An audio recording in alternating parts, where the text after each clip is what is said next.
Welcome to our channel. Today we how to log into Zerion for DeFi and NFT portfolio views step by step clearly. Open your web browser and navigate to the Zerion website. On the home page, locate the login button in the top right corner. Click on the login button to initiate the login process. You will be redirected to the login page. Here, you will see two options, email and wallet. If you wish to log in using your email, enter your registered email address in the Next, input your password in the password field. After entering your credentials, click on the login button. If you prefer to log in using a wallet, select the wallet option. You will see a list of compatible wallets such as MetaMask, Wallet Connect, or Coinbase Wallet.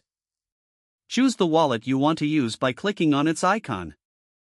Follow the prompts to connect your wallet to Zerion. Once connected, you will be logged into your Zerion account automatically. After successfully logging in, you will be directed to your dashboard. Here, you can view your DeFi and NFT portfolio. Explore the various features available for managing your assets. If you encounter any issues, check your internet connection and try again. Feel free to reach out to Zerion support if you need further assistance. If the page does not load, refresh the browser or try again in a private or incognito window. Make sure you are using the correct email address, then retype it carefully to avoid small typos. If your password is not accepted, use the reset option and create a new strong password you can remember. Check your spam folder for verification or security emails, then complete any requested confirmation steps. Enable two-factor authentication if available to improve account security and reduce unauthorized access risk.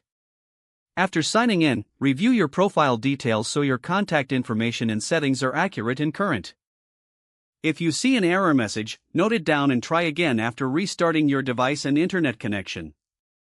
Log out when you finish, especially on shared devices, to keep your account and payment information secure. If the page does not load, refresh the browser or try again in a private or incognito window. Make sure you are using the correct email address, then retype it carefully to avoid small typos. If your password is not accepted, use the reset option and create a new strong password you can remember. Don't forget to like this video and subscribe to our channel for more step-by-step tech guides.